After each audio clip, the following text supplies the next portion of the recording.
Assalamualaikum warahmatullahi wabarakatuh. Kami dari Kutub 2 ingin membentangkan tentang fasa 1 MCU, iaitu permainan tradisional, iaitu 1 Ranggam, 2 Parama Padma. Saya Aisyah Nazhah binti Azharuddin. Saya Nur Anis Amira binti Muhammad Azhari. Saya Nur Fazlina binti Abdul Wahid. Saya Raja Sofia binti Raja Muhammad. Saya Nur Alia Humaira binti Hamid. Hari ini saya akan bercakap tentang latar belakang Parama Padma. Parama Padma kalau kat Malaysia orang akan panggil permainan ular dan tangga, dan permainan ini berasal dari India. Parama Padma ni ada banyak nama, antaranya adalah Parama Pattam dengan Moksha Pattam. Permainan ini juga mempunyai unsur Hindu di mana karma diwakili oleh ular dan moksha diwakili oleh tangga. Selalunya orang yang beragama Hindu ni diorang akan main permainan ini pada bulan perayaan Vaikuntha, iaitu pada bulan 12 atau Januari. Seterusnya saya akan menerangkan latar belakang permainan Caturangam. Untuk penghatian semua, permainan Caturangam ataupun Chaturanga juga dikenali sebagai catur dan chess telah berasal daripada negara India. Awal abad ke-19, terdapat seorang bernama Kapten Hiram Cox dan Duke Farabes mengatakan bahawa dahulu Caturanga telah dimainkan oleh 4 orang sekaligus, termasuk 4 pemain. Dalam puisi kepahlawan mengatakan ia bermaksud tentera. Kemudian, permainan Caturanga ini mula tersebar ke Parsi. Apabila orang-orang Arab mula menaklukkan Parsi, mereka menamakan chess atau catur ataupun Caturanga ini kepada Shah, iaitu yang diambil gelaran daripada gelaran pemerintah dan juga raja pada waktu tersebut. Apabila permainan chess ini atau Caturanga mula merebak ke Eropah Selatan, permainan chess ini mula berubah bentuk pada abad ke-15. Maka, perkataan chess ataupun catur telah diambil daripada perkataan Caturangam dan juga dalam bahasa Sanskrit bermaksud 4 bahagian kententeraan. Perkataan chess pula yang berlaku dalam permainan catur atau Caturangam ini telah berasal daripada Parsi yang telah diambil daripada ayat Samad yang juga bermaksud raja sudah mati. Walau bagaimanapun, tarikh sebenar permainan Caturangam bertukar kepada catur masih tidak dapat dikenal pasti. Namun sekitar 600 Masihi, permainan catur telah direkodkan di Parsi, telah menunjukkan kemiripan dengan permainan catur versi moden sekarang. Hai semua, hari ini kami nak tunjuk cara bermain Parama Padma atau dikenali sebagai dam ulang. Permainan dam ulang ini atau Parama Padma memerlukan maksimum 4 orang ataupun minimum 2 orang. Permainan ni sebelum main kita kenalah uji dulu siapa yang pertama, kedua, ketiga dan keempat. Ada tadi tangkap.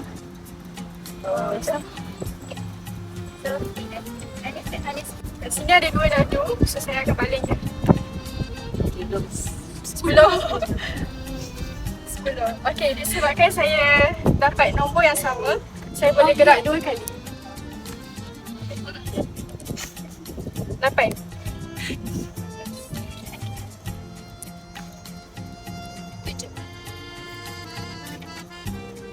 Saya peserta ketiga. 11. So permainan ni akan diteruskan sampailah dapat orang pertama, sampai ke 100. Dekat sini saya dah sampai tangga. So saya kena ikut tangga ni naik sampai 42. Ish! Dapat tadi. Ada 1, 2, 3, 4, 5. Wow, menang! Okey, ada senang so, ada orang yang menang. So sampai itu sahaja cara permainan Parama Padma. Senang bukan? Seseronok dapat kalau bermain dengan rakan-rakan. Mama apa? Asmadi. Asmadi apa? Ari. Boleh panggil Ari dengan Aswadi. Okay, nak tanya. Apa main permainan ni? Nama dia dam ulang. Itu biasa orang Melayu panggil lah. Tapi kalau nama lain dia Parama Padma. Awak tahu kan permainan ni? So, kita dah semalam. Mana? Semalam. Oh, semalam. Oh, kat sekolah? Main berapa orang? Orang. Oh, bijak. Betul. Apa yang best kalau awak main dengan kawan awak? Cepat. Oh, betul. Okay. Terima kasih. Ni kan cik nama? Nak Ida yang kita Kak Ida. Kenapa permainan ni? Kenal? Saya rasa nama macam ni apa? Damula. Tapi nama sebenarnya Parama Padma. Kami nak tanya, dah pernah main dengan anak-anak? Main, dari kecil pun main. Apa kebaikan yang Cik Elsie kalau main bersama anak-anak? Sebab ni kan dia nombor-nombor dekat ni kan. Maksudnya agak ajar anak-anak nombor juga. Anak salah perlu perkenalkan kepada generasi yang muda dan akan datang. Biasanya sebabnya saya main main ni begini pada kecil lagi. Hanya besar. Kalau anak-anak pula main. Cucu pula main. Sebab kan kebanyakan sekarang kan generasi muda suka main telefon. So lebih baik main permainan tradisional kan. Okay, saya terima kasih. Hai, Assalamualaikum semua. So hari ni kami ingin menunjukkan satu cara permainan catur. So permainan catur ini memerlukan hanya 2 orang saja pemain, iaitu seorang akan mewakili untuk yang berwarna hitam, seorang lagi untuk catur yang berwarna putih. Kita akan susun daripada baris pertama dahulu. Okay, siap. Ni untuk bidak. Untuk yang pertama, dia boleh langkah 2 langkah ataupun 1 langkah. Tapi macam contohlah kan, kalau ada warna putih datang kawasan depan ni, kita tak boleh makan dia. Bidak tak boleh makan dia, kecuali kalau bidak ni datang dari sini, dia boleh makan. Okey, seterusnya ini adalah benteng ataupun castle. Sebab kenapa dia benteng? Sebab dia duduk pada hujung lah untuk menjaga tentera-tentera dia yang lain. So, cara-cara gerak dia hanya boleh gerak lurus sahaja. Tapi tak kisah jauh mana, tapi asalkan lurus. Contohnya, kalau ada enemy di hadapan si benteng ni, kalau dia nak makan, dia hanya boleh makan seperti ini sahaja. Tapi, kalau enemy tu ada kat sini, dia ada kat sini, iaitu secara serong, dia tak boleh makan secara serong sebab dia hanya boleh bergerak secara straight je. Tidak kisah sama ada dia ke belakang atau ke kanan, ke kiri, ke hadapan. Yang ni tugas kuda. Tugas kuda ni salah satu keistimewaan dia boleh melangkah. Dia seorang je yang boleh langkah ni bidak, dan dia gerak dia secara L. Contoh dia macam ni lah, boleh langkah. Dan kalau ada musuh dia kat sini, dia boleh langkah macam ni, makai. Okay, seterusnya ini adalah namanya gajah ataupun bishop. So dia akan berada di sebelah queen atau king lah. So cara-cara dia bergerak, so first dia lain daripada benteng. Kalau benteng dia hanya boleh gerak straight saja. Tetapi dia hanya boleh bergerak secara serong. Contohnya, jika ada satu enemy yang berwarna hitam di sini, jadi jika kita gajah ini mahu memakan bidak berwarna hitam ni, dia hanya boleh makan secara serong.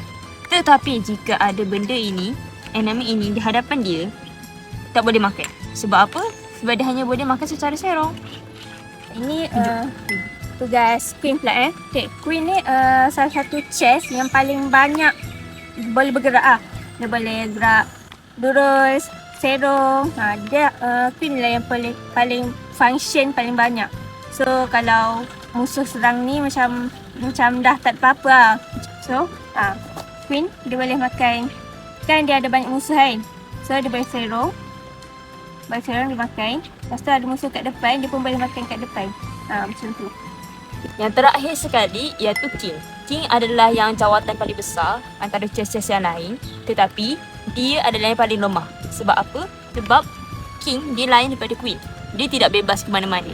Dia hanya boleh menggerakkan satu petak sahaja. Tapi sama ada ke kanan, ke kiri, ke hadapan atau ke belakang. Contohnya adanya musuh di hadapan. Tapi musuhnya semuanya jauh-jauh. King ni, dia hanya boleh makan musuh yang berjarak satu petak sahaja dengan dia. Contohnya musuh ini. So dia boleh makan. Mati tentera ini. So itu adalah tugas-tugas seorang raja.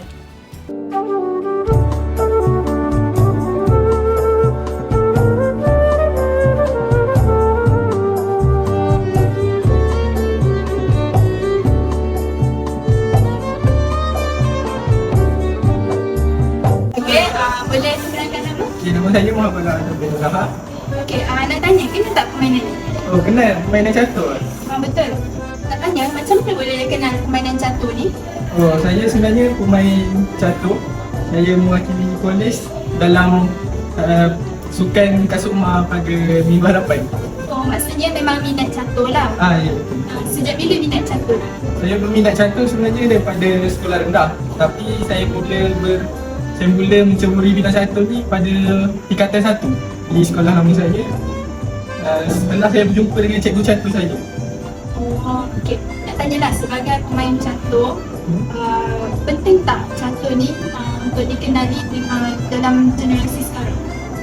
Saya rasa amat penting sebabnya generasi sekarang ni dia banyak pada terdedah kepada permainan video dan lain-lain. So permainan catur ni sebenarnya baik untuk generasi sekarang sebab permainan catur ni bukan sekadar permainan tapi dia akan mengasah otak budak-budak zaman sekarang untuk lebih cekap, lebih buat strategi yang lebih untuk menang dalam game. Okey, terima kasih.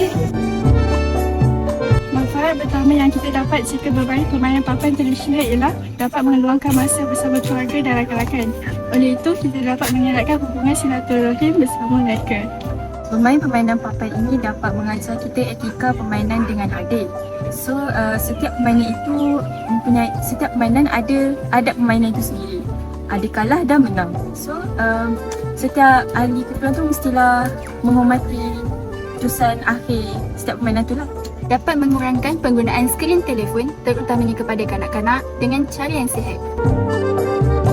Kesimpulannya, dalam usaha untuk mengekalkan permainan tradisional dalam generasi muda ini, pihak yang berkenaan haruslah mengambil langkah-langkah yang penting bagi memperkembangkan dan memajukannya. Sebagai contoh, pihak sekolah menganjurkan pertandingan permainan tradisional di sekolah supaya ia dapat dikenali oleh generasi muda iaitu pelajar-pelajar di sekolah.